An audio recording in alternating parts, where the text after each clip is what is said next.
আমি বলেছিলাম বন্দুকের নলের সামনেও মাথা নোয়াবো না, কিন্তু উনি ট্রিগারটাই টিপে দিলেন। হ্যাঁ, এই কথাটাই বলেছিলেন রতন টাটা। সিঙ্গুর থেকে ন্যানো চলে যাওয়ার পর সব থেকে বিমর্ষ দেখিয়েছিল তাকে, এবং কার বিরুদ্ধে বলেছে? বর্তমান মুখ্যমন্ত্রী মমতা ব্যানার্জি। 2006 সালে যখন হুগলির সিঙ্গুরে ন্যানো কারখানার কথা ঘোষণা হলো, তখন শিল্পের জোয়ারে ভাসছে বাংলা, সাজো সাজো রক কারখানা। তারপরে শুরু হলো জমি দখলের আন্দোলন। বলা হয় তৎকালীন বাম সরকার নাকি জমি, যেখানে অনিচ্ছুক কৃষকদের জমি নিয়েও জোর করে শিল্প কারখানা করতে চেয়েছে। আন্দোলন ছড়িয়ে পড়ে। এরপরই আন্দোলনের রাজ ধরেন তৎকালীন বিরোধী নেত্রী মমতা ব্যানার্জি। ধীরে ধীরে ঘটে একাধিক ঘটনা। মমতা ব্যানার্জির 26 দিনের অনশন এবং তাপসী মালিকের হত্যা এবং আরো বিভিন্ন ইস্যু তৈরি হয়। ন্যানো কারখানা গড়তে দেওয়া হয়নি সিঙ্গুরে। শিল্পের স্বপ্নই থেকে যায়। 2008 সালে আনুষ্ঠানিকভাবে বিদায় নেয় রতন টাটা বা ন্যানো কারখানা। কোথায় যায়? গুজরাটে। পরবর্তী সময় রতন টাটা বলেছিলেন, আমি দুটো এম এর মধ্যে, একটা গুড এম এবং একটা ব্যাড এম, দুটো এম এর মধ্যে আমি গুড এমটাকে বেছে নিয়েছি।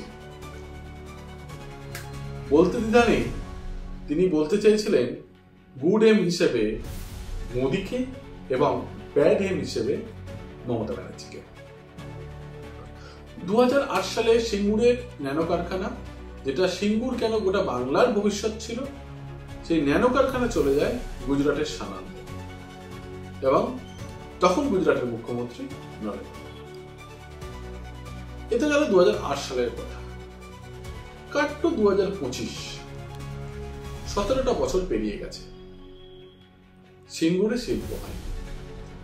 সাংসদ, যদিও হুগলির সাংসদ, তখন সাংসদ ছিলেন না অবশ্য, ভোটে লড়ছিলেন, তিনি আবার দিদি নম্বর 1, তিনি বিভিন্ন জায়গায় চিমনি দেখে বলেছিলেন, এই তো ধোঁয়া বেরোচ্ছে, বাংলায় শুধু শিল্প আর শিল্প।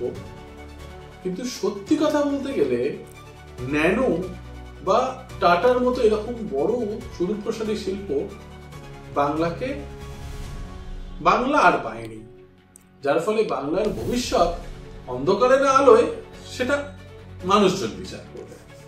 তো যাই হোক, 2025, 17টা বছর পেরিয়েছে। সিঙ্গুর থেকে 17 কিলোমিটার দূর, 17 থেকে 18 কিলোমিটার দূর হবে সুগন্ধা মোড়।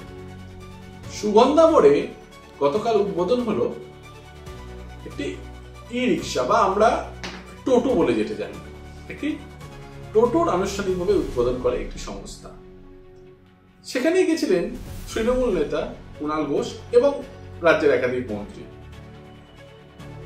সেই মঞ্চেই দাবি করা হয় 1 লাখি গাড়ি আবার আসছে।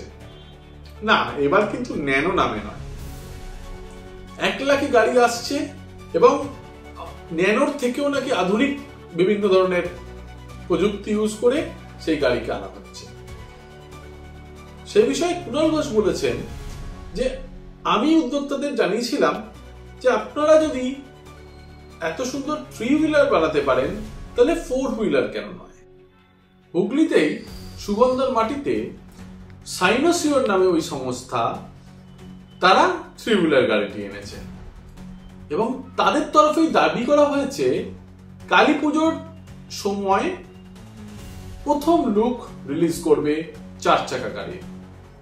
অর্থাৎ হুগলির মাটি থেকেই ন্যানোর বদলে নতুন কিছু আসছে। কুণাল ঘোষ বলেছেন 12 একর জমির ওপর, মানে সংস্থাকে বলেছিলেন 12 একর জমি আছে আপনাদের, এত দক্ষ শ্রমিক, তো সেই হিসেবেই একটা 4 চাকা আনুন, 4 হুইলার আনুন। আর সংস্থা কুণাল ঘোষের কথা শুনেছে, এবং কুণাল বাবুর কথা শুনে তারা নতুন লুক রিলিজ করবে।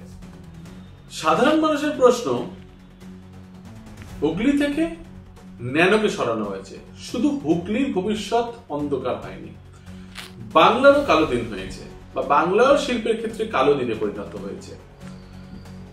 আর ন্যানোর বদলে বা টাটার বদলে কারা আসছে? সেই সংস্থা কি আদৌ এত মানুষের চাকরি করে দিতে পারবে? বাংলায় শিল্পের জোয়ার কি আবার আসবে? প্রশ্ন আছে, প্রশ্ন অনেক আছে। কেন ন্যানোকে তাড়ানো হলো, কেন টাটা গোষ্ঠীকে সিঙ্গুর থেকে তাড়ানো হলো, সে প্রশ্নও আছে। প্রশ্ন আছে অনেক, উত্তর তো সত্যিই অজানা। ধন্যবাদ।